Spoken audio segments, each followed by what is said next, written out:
The night was thick with fog, the kind that clung to the ground like a heavy blanket. In the darkness, a figure moved silently through the woods, his heart pounding with a mix of fear and determination.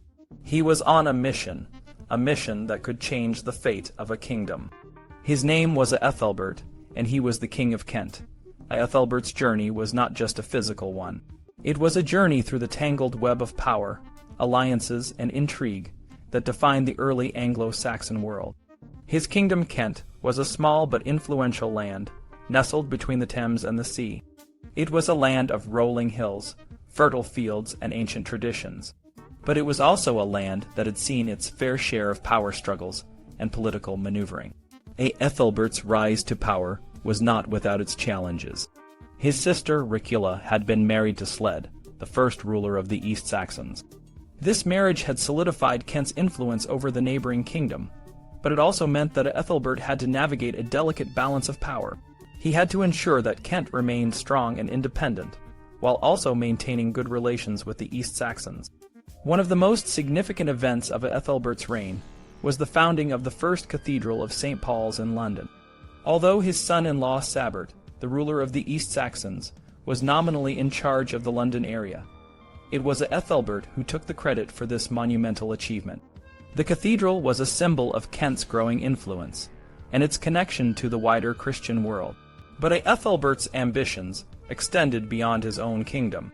He had a keen interest in the East Angles, another powerful Anglo-Saxon people. He had even tried to convert their king, Riedwald, to Christianity.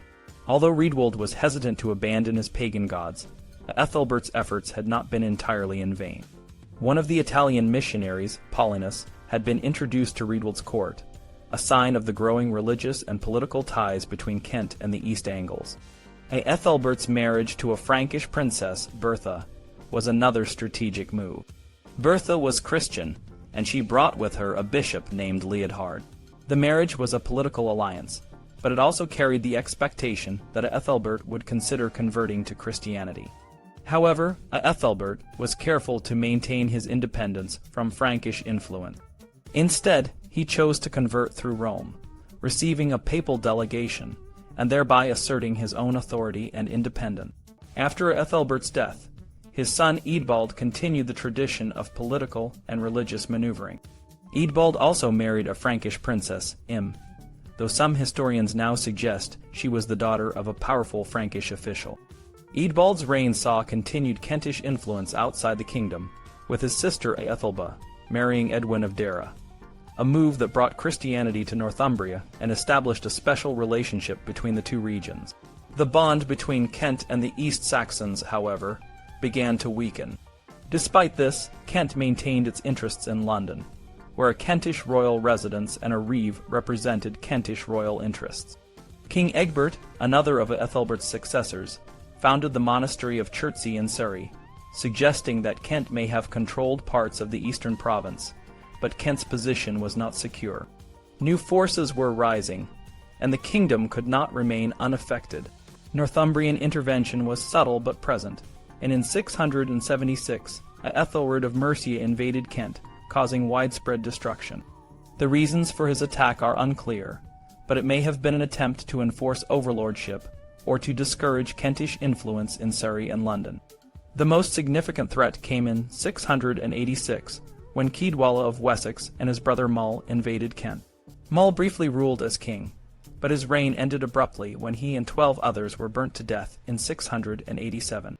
Ceadwalla's subsequent raids, and the eventual payment of compensation to his successor, Ini, marked a turning point in Kent's history. The years that followed were marked by upheaval and uncertainty. East Saxon interests in Kent were inherited by Sweefherd, and the kingdom was divided between him and Oswine, a member of the Kentish royal house. In 690 or 691, Witted, the brother of the deposed Edric, reclaimed the throne. Witted's reign saw a return to Kentish strength, and he even issued a grant at Berkhamsted, suggesting he had regained control north of the Thames. Bede's last record of Witted's reign is his death in 725, leaving 3 sons, Ethelbert, Eadbert, and Ulrich.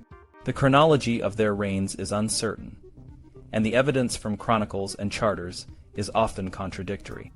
Ulrich disappears from the records, and while the Anglo-Saxon Chronicle suggests Eadbert died in 748 and Ethelbert in 762, the charter evidence implies both were ruling together in 762. The rise of Mercian overlord Ethelbald in the mid-8th century brought new challenges. Kentish religious houses now had to seek favorable tolls from Ethelbald, and the appointment of Mercians as archbishops of Canterbury signaled a shift in power. Despite this, Ethelbert and Eadbert continued to rule, but their outside interests were affected when London fell under Mercian control. In 764, Offa of Mercia took control of Kent, claiming the right to control Kentish royal lands and requiring Kentish kings to seek his consent for land grants. Native kings were allowed to rule under Offa's authorization, but by 776, the men of Kent had reclaimed their independence, and Egbert of Wessex eventually expelled Baldred, the last independent king of Kent, in 825. From then on, Kent was under West Saxon control, marking the end of an era of Kentish power and independence.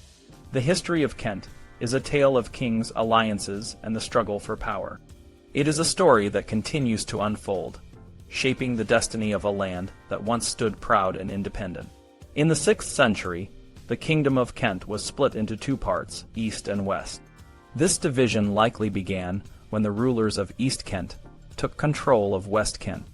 By the 9th century, this split had become so fixed that even when Kent became part of the larger Kingdom of Wessex, it was still governed as two separate regions, known as Ealdormanries. It was common for newly conquered territories to become subkingdoms, but it was unusual for these subkingdoms to last for more than a generation. In Kent, however, this internal division was significant enough that even powerful kings wanted to keep it. One reason for this might have been the unique way the kingship was passed down. In Kent, only the sons of kings could become kings themselves. This system created a junior king, who would eventually take over from the senior king. For example, if the junior king outlived the senior king, he would become the new senior king. However, this system also led to intense competition, and sometimes violence within the royal family. Edric, for instance, served as the junior king to his uncle H. Lother. Edric, fearing that H. Lother might have sons who would be preferred as heirs, decided to act first, and with the help of the South Saxons, he killed his uncle. This was just one example of the rivalries that existed within the royal house. Another famous case is found in the Legend of St. Mildred. According to this story, Eadbald had two sons, Ersenbert and Ermenred. Ersenbert became king, and Ermenred, who might have held a junior kingship, died before his brother. Ersenbert's son, Egbert, eventually became king, and to secure his position, he had his cousins Ethelbert and Ethelred killed. The legend presents these cousins as young children, but they were likely adults and a real threat to Egbert's rule. These stories highlight the problems with Kent's system of succession. A king could have multiple sons, but only one line of descendants would inherit the throne. This often led to intense rivalry, and sometimes, as in Egbert's case, violence. In Kent, as in other parts of Europe, only the sons of kings were considered eligible to rule, and those who were not in the direct line of succession often had to fight to claim the throne. Oswine, for example, was not from the main royal line and had to ally with the East Saxons and Mercians to become king. Bede, a historian of the time, said that Oswine was not the rightful king, reflecting the strict rules of succession in Kent. After Ethelbert II and Eadbert, the exact relationships between the kings become unclear. Some later kings, like Sigurd and Baldred, might not have been from Kent at all, but from neighboring kingdoms like the East Saxons and Mercian.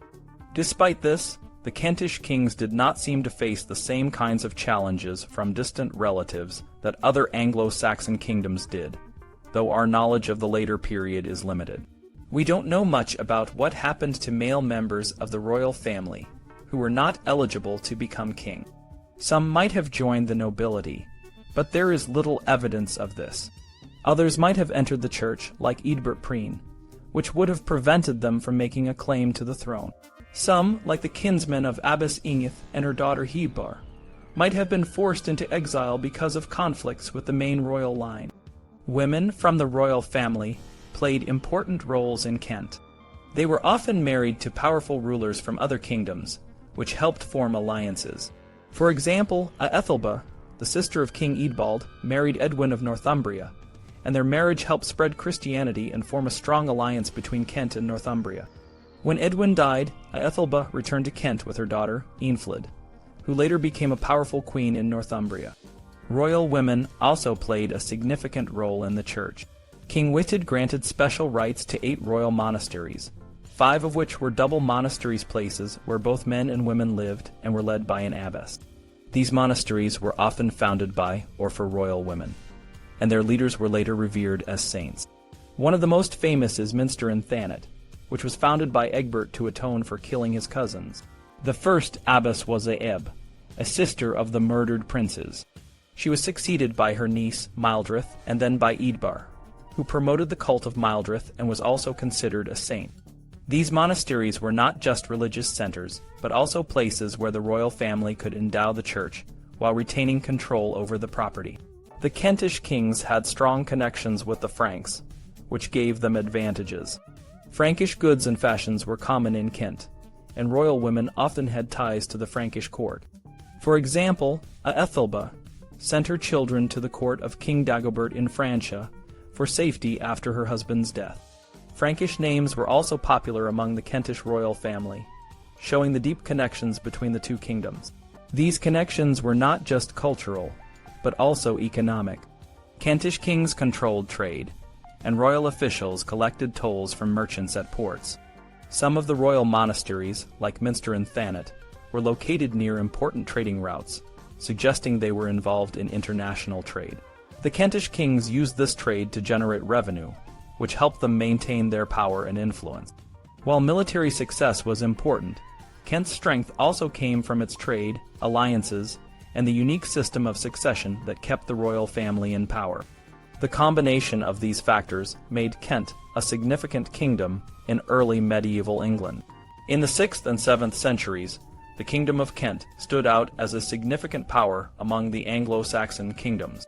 Its strategic location on the southeastern coast of England, facing the continent, made it a natural hub for trade and cultural exchange.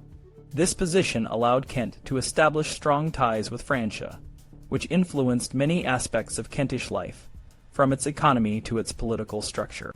One of the most intriguing aspects of early Kentish history is the role of royal control over trade. Archaeological evidence from cemeteries near early ports like Sarre and Dover suggests that these sites were guarded by well-armed individuals, possibly early versions of royal officials known as reeves. These reeves were likely responsible for overseeing and controlling the flow of goods through the ports. This control may have been established even before the 7th century, when written records begin to appear. King Ethelbert, who ruled Kent from around 560 to 616, is credited with creating a royal monopoly over trade. This meant that the king and his officials, rather than the local aristocracy, had the primary say in trade activities. This monopoly was not just about controlling the movement of goods. It was also a way for the king to assert his authority and increase his wealth. Kent's trade with Francia was particularly important, and the kingdom benefited from importing luxury items like amethyst, crystal, and wheel-thrown pottery.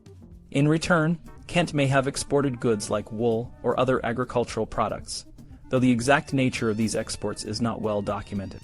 The importance of trade to Kent is evident in the kingdom's coinage. Kent was one of the first Anglo-Saxon kingdoms to mint coins, starting with gold tremisses in the late 6th century. These coins were likely modeled after those used in Francia, indicating the close economic ties between the two regions. Over time, these gold coins were replaced by silver sedas, which became the primary currency in both Kent and Francia. The production of these coins was initially centered in Kent and London, but it later spread throughout England, reflecting the growing importance of trade across the region. The influence of Francia on Kent extended beyond trade and coinage. The introduction of written laws in Kent, attributed to King Ethelbert, was another example of this influence. While Bede suggests that Ethelbert based his laws on Roman examples, the actual content of the laws shows a closer resemblance to Frankish law codes. This suggests that the Kentish kings were learning from their Frankish counterparts about how to govern effectively and maintain order in their kingdom. The Kentish nobility played a crucial role in the kingdom's administration. While they are often mentioned only in passing in historical records, they were essential for the king's ability to rule. Nobles like Ecke, Osfrith, and Gumbert frequently appear as witnesses in royal charters, indicating their importance in the king's inner circle. Some of these nobles held titles like dux or comes, which were similar to the roles of mayors of the palace in Francia. These officials were responsible for managing the king's estates, collecting taxes, and enforcing the law.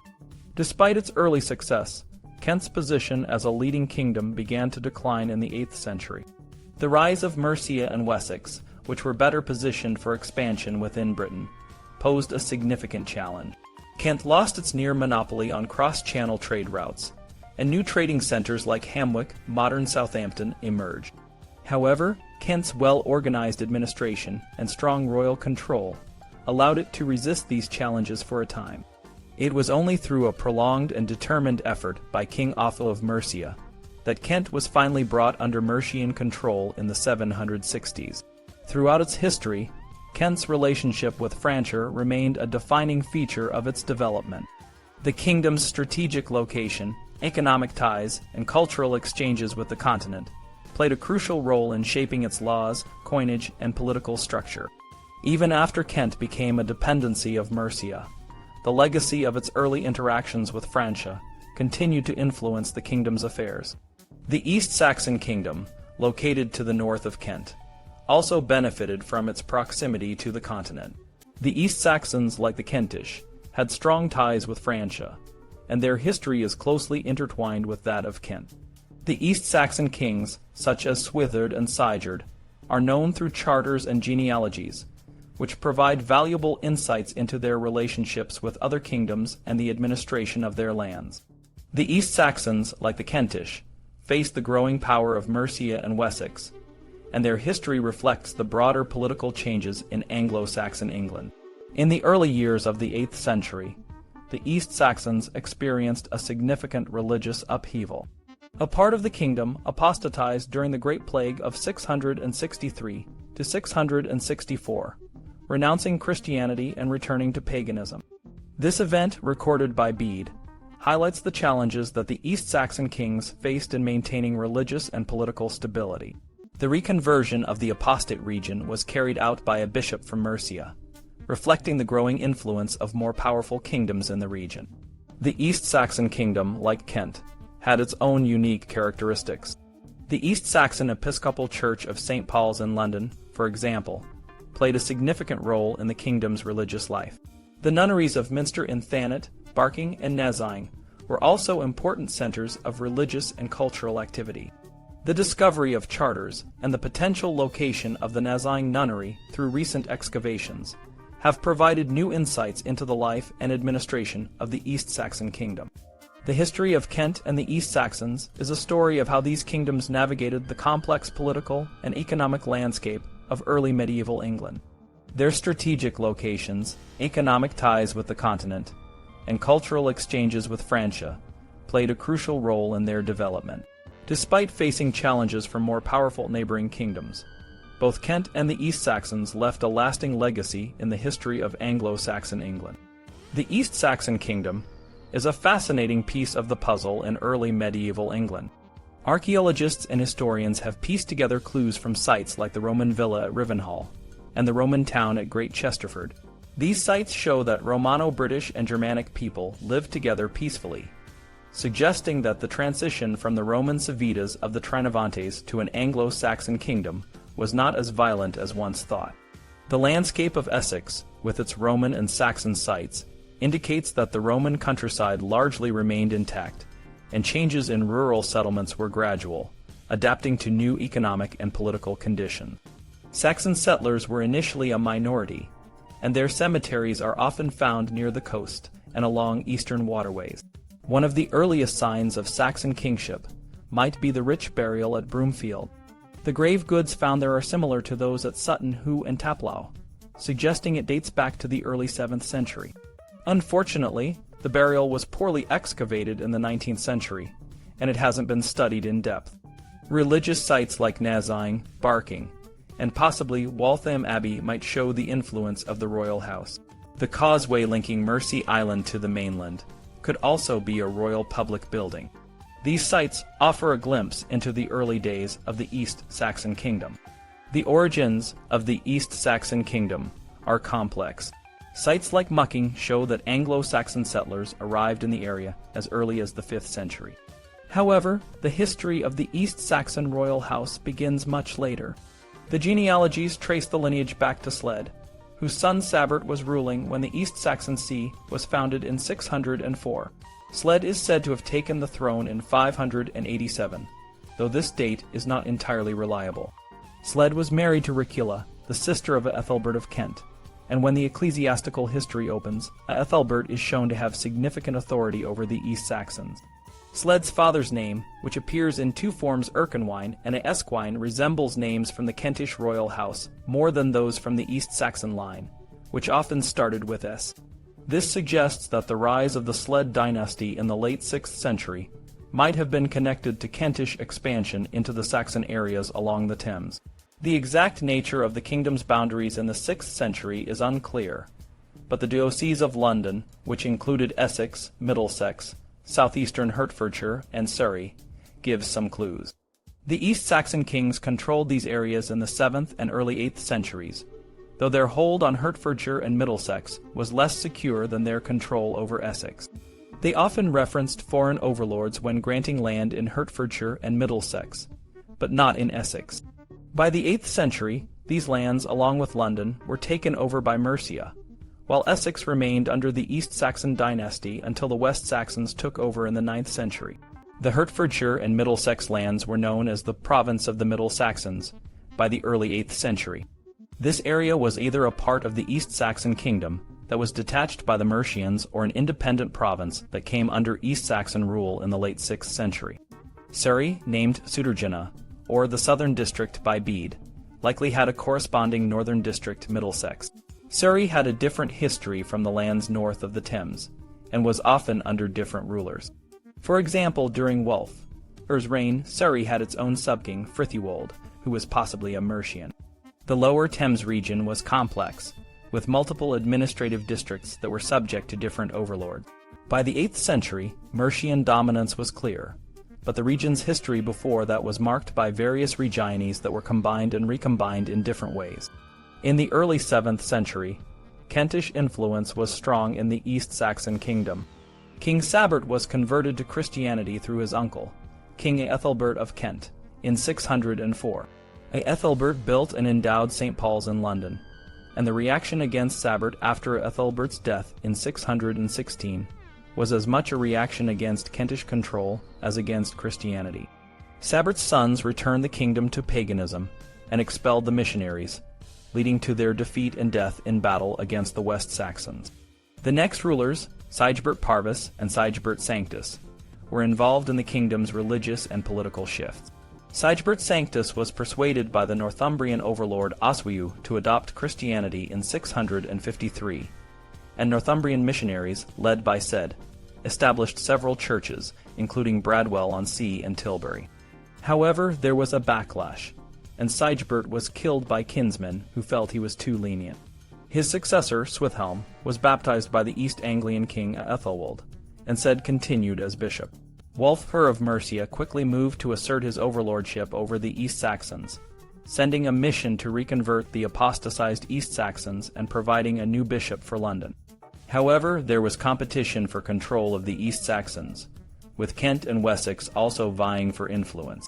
Wulfhere's death in 675 allowed Kent to reassert itself, and Ceadwalla of Wessex controlled Surrey and possibly the East Saxons from 685 to 688. After Ceadwalla's departure, Ethelred of Mercia regained control, and the East Saxon kings sometimes acknowledged his overlordship, especially when granting land in Hertfordshire and Middlesex, but not in Essex. Seaby and Sigeher, who succeeded Swithelm, had different policies. Seaby remained Christian, while Sigeher apostatized. This internal conflict allowed foreign intervention, with Sigeher possibly aligning with Ceadwalla and Seaby with the Mercians. Seaby's son, Sweefherd, ruled West Kent with Mercian support, and his co-ruler Oswine acknowledged Ethelred's overlordship. By the early 8th century, the East Saxon kings sometimes acknowledged Mercian overlordship, but they retained significant autonomy, especially in Essex. The Middle Saxon province was more under Mercian control, with the Ethelred possessing land and appointing a comes to oversee London. The East Saxon kings did not always acknowledge Mercian authority when granting land in Essex. In 709, Cenred of Mercia abdicated and went to Rome, taking Offa of the East Saxons with him. This marked a significant moment, as Offa was the last East Saxon ruler mentioned by Bede. The charters of the East Saxon kings also stop around this time, making it difficult to reconstruct the kingdom's history for the next century. We know the names of various rulers, including Swiftbert, who died in 738, and Sellard, who died in 746. Swithred, a grandson of Sigurd, may have been Sellard's successor. The history of the East Saxon kingdom is a story of gradual change, internal conflict, and the influence of neighboring kingdoms. Despite the challenges, the East Saxons maintained their identity and played a significant role in the complex political landscape of early medieval England. Throughout the early medieval period, the East Saxon kingdom, or Essex, played a significant but often overlooked role in the tapestry of Anglo-Saxon England. This kingdom, located in the southeastern part of the country, was a place of shifting alliances, internal divisions, and external pressures from more powerful neighbors, especially Mercia and Wessex. The East Saxon royal family traced its roots back to the early 7th century, with King Sabert, who ruled during the time when Christianity was first introduced to the region. The kings of Essex were known for a unique tradition.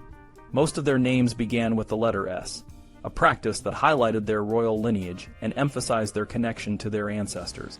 One of the most intriguing aspects of East Saxon rule was the practice of joint kingship, where 2 or more rulers shared power. This was seen in the reigns of Sabert's sons, who jointly ruled after his death, and later in the reigns of Sigurd and Sibi. These joint rulers often governed different regions within the kingdom, which sometimes led to divergent policies.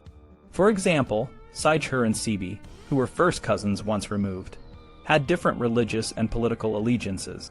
Sigurd and his followers turned away from Christianity, while Sibi and his people remained faithful to the new faith. The East Saxon kingdom was not just ruled by a single powerful king. There were also subordinate rulers known as subkings, who governed smaller regions within the kingdom. One notable subking was Offa, who, despite his status, played a significant role in the kingdom's affairs. Another was Ethelred, who may have ruled a region in Surrey, and was known for his generous grants of land to religious institutions. Women of the royal house also played important roles, particularly in the establishment of religious houses. Ozith, the wife of King Sigurd, founded a religious house at Chich, and her cult was venerated in later periods. Aethelba, who is believed to be a member of the royal house, founded the double monastery at Barking with her brother, Earsenwold, who later became the Bishop of London. Barking Abbey became a significant center of religious and economic activity, receiving generous grants from both East Saxon and Mercian kings. Despite the kingdom's efforts to maintain its independence, the East Saxons eventually fell under the influence of more powerful neighboring kingdoms. In the early 9th century, after the defeat of their Mercian protectors, the East Saxons, along with the South Saxons, Kent, and Surrey, surrendered to Egbert of Wessex. This marked the end of the East Saxon kingdom as an independent entity, though the royal house continued to play a role in Mercian politics even after their kingdom's fall. The legacy of the East Saxon kings is a testament to the complex and often turbulent nature of early medieval politics. Their kingdom, though small, was a place where multiple rulers, both male and female, shaped the course of history. The East Saxon royal house, with its unique traditions and internal dynamics, provides a fascinating glimpse into the broader world of Anglo-Saxon England.